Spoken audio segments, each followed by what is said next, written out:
Halo, assalamualaikum warahmatullahi wabarakatuh. Jumpa lagi dengan Otobalancing.net di sini dan masih di dealer Benelli yang ada di Marvel City Surabaya, Kang Bro. Dan kali ini saya akan mereview motor yang udah legend banget sebenarnya di Benelli, dimana motor ini udah bertahan sekian tahun ya dan menjadi the best seller of Benelli kayak gitu kan.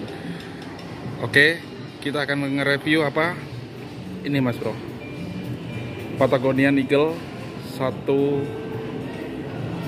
bukan 125, bukan 150, tapi Patagonian Eagle 250. Oke, motor ini tuh sebenarnya punya dua versi ya, yaitu versi karburator dan versi injeksi. Di mana ada beberapa perbedaan di antara versi karburator dan injeksi. Tuh, kenapa kok ada dua versi, Cak, kayak gitu kan? Oke. Jadi awalnya pada saat pertama kali muncul motor ini berbasis pengapian karburator. Cuman karena ada beberapa permintaan dari konsumen di mana mereka itu mengira ya berpendapat kalau karburator itu ya masih jadul lah seperti itu ya. Jadi produsen menuruti permintaan dari konsumen dengan menciptakan satu varian lagi, yaitu di injection. Nah, yang kita lihat di depan ini adalah versi injectionnya. Oke ya. Kalau dari bagian depan nggak ada yang berbeda, Mas Bro, kayak gitu kan. Lampunya semuanya masih bolam, seinnya masih bolam, terus juga speedometernya masih analog, terus juga stangnya juga sama kayak gitu, nggak ada perubahan sama sekali gitu. Spionnya juga sama seperti itu ya, suspensinya dan sebagainya kayak gitu. Namun yang paling membedakan antara karburator dan analog adalah dari, ya betul, yaitu peleknya. Kalau versi yang injeksi itu peleknya jari-jari, Mas Bro. Tapi kalau yang karburator dia peleknya pakai pelek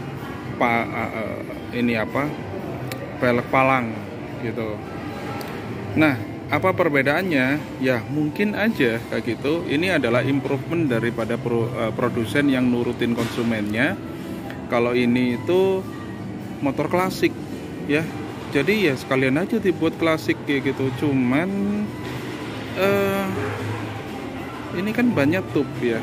Saya khawatir kalau misalnya ada apa-apa di jalan sampai kena paku atau mungkin ban dalamnya bocor dan sebagainya, ya jujur aja soro lah kayak gitu.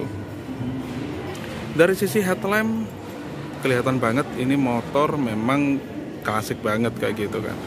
Lampunya juga nggak seberapa terang sih. Jadi saya rekomendasikan kalau misalnya beli motor ini ya langsung dimodifikasi menjadi lampu daymaker. Terus perbedaan yang juga signifikan antara injeksi dan karburator adalah cakram belakangnya. Kalau di injection dia punya cakram belakang, tapi kalau yang di karburator dia hanya memakai rem tromol saja kayak gitu kan. Ya memang sih lebih modern ya, ada cakram belakangnya. Masalahnya kenapa yang karburator nggak dikasih juga rem cakram belakang? Harusnya kan nggak ada masalah gitu kan. Yang membedakan lagi antara versi karburator dan injection adalah dari sisi speedometernya. Di mana di sisi speedometer itu ada lampu mil di sini, ya kan? Tapi kalau karburator nggak ada kayak gitu. Itu jadi hanya cuman indikator BBM. Kalau misalnya habis ya dia kelip kayak gitu. Terus ada lampu sen dan juga speedometer. Di bawah setang juga masih sama seperti halnya yang karburator ya, kayak gitu. Ada indikator sein, terus ada indikator untuk netral juga. Suspensinya dia masih teleskopik biasa, dan untuk spesifikasi mesinnya dia memakai air coolant, ya kan? Radiator oli, ya kan? Terus kapasitas mesinnya adalah 250 cc inline. Dan suara yang dihasilkan motor ini sangat keren kayak gitu. Saya bilang keren adalah ya menurut sebagian orang mungkin keras banget kayak gitu ya. Tapi kalau seumpama yang kepingin banget motor kayak Harley-Harleyan kayak gitu kan, Ini suara motor ini sangat bisa mengakomodir dan pasti akan menjadi pusat perhatian. Apalagi kalau misalnya pas jalan ya, suaranya itu wow luar biasa lah kayak gitu. Orang pasti akan tahu, wih motor apa itu kayak gitu kan. Nah, suara motor yang keras itu didapat dari dua knalpot ini kayak gitu. Ini knalpot kurang ajar memang. Kerasnya minta ampun. Makanya dari pihak Benelli pun juga kalau ada konsumen yang kepingin tahu suaranya, itu paling dinyalakan nggak sampai sekitar 30 detik kayak gitu kan. Khawatirnya apa? Mengganggu yang ada di mall ini. Hal yang paling saya apresiasi dan konsumen-konsumen Benelli Patagonian itu yang paling seneng adalah dari sisi jok. Joknya ini empuk banget kayak gitu kan. Bisa dilihat dari teksturnya. Dan kalau misalnya teman-teman pernah mampir di dealer, pasti akan setuju banget kalau riding position daripada Benelli Patagonian Eagle ini adalah yang paling enak dari seluruh motor Benelli yang ada di dealer seperti itu. Cuman tampilannya klasik ini sebenarnya plus minus sih kayak gitu. Plus minusnya apa? Ya memang kalau seumpama klasiknya klasik kebangetan kayak gitu kan.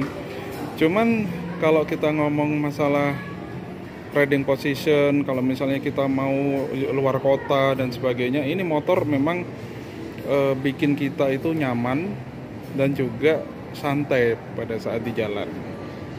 Nah, inilah yang membedakan. Kalau di versi karburator, tutup yang ada tulisan 250 ini nggak ada, jadi langsung terekspos karburatornya. Tapi kalau untuk injection dia ada tutup plastik ya. Ini tutup plastik loh. 250 seperti itu. Oke, di Surabaya motor ini untuk versi karburator dibanderol dengan harga 50.950. Dan untuk yang versi injeksi selisih 4 jutaan lah. Yaitu 54.250. Gimana menurut kalian? Tadi sih udah nyoba ya kayak gitu goncengan, dan sandaran dari motor Patagonian ini sangat oke banget dan menyangga dari sisi punggung saya kayak gitu.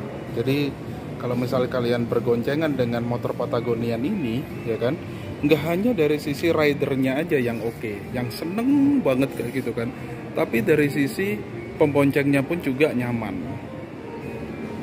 Gak bisa dipungkiri kalau Patagonian ini merupakan varian motor Benelli yang paling awet ya. Saya masih ingat waktu tahun 2016 saya sudah memakai motor ini gitu, dan saya nggak menyangka sampai dengan detik ini, yaitu tahun 2022, motor Patagonian ini masih menjadi yang paling laris. Tapi kalau kepingin yang versi yang lebih murah, ya pilih aja yang 200 EV ini. Harganya kurang lebih di angka 40-an juta aja sih gitu. Suaranya juga keras dan nanti akan saya review motor ini kok. Tapi kalau kalian kepingin nambah 10 juta lagi, sampean bisa mendapatkan motor yang lebih keren, yang lebih enak dipandang, dan juga mesin yang malah dikiranya adalah mesin moge, yaitu Kiwe V250. Jujur aja sih, kalau nggak ada masalah duit nambahin 10 juta, saya lebih mending milih ini V250. Oke Mas Bro, itu aja sih review dari Patagonian Eagle 250, dimana motor ini wajib menjadi referensi daripada rekan-rekan yang mana yang bosen dengan motor-motor Jepang. Ya, yang modelnya cuman gitu-gitu aja sih. Dan untuk masalah after service, after salesnya dan sebagainya kayak gitu, menurut saya yang menjadi PR daripada Benelli adalah jaringannya aja yang agak diperbanyak, dan juga promo-promonya. Karena saya waktu tanya, promonya itu nggak ada kayak gitu kan, diskon-diskonnya itu nggak kayak motor-motor Jepang gitu kan. Tapi kalau ngelihat dari price list harga dari motor-motor Benelli yang saya lihat sih harganya sudah mepet banget ya, sudah pas banget gitu kan.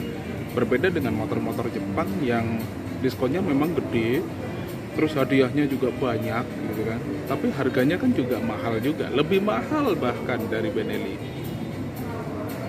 Oke, itu aja Mas Bro. First impression saya dengan Benelli Patagonia Eagle 250 ini. Sampai jumpa di video sebelumnya. Sampai jumpa di video selanjutnya dan saya ucapkan Assalamualaikum warahmatullahi wabarakatuh.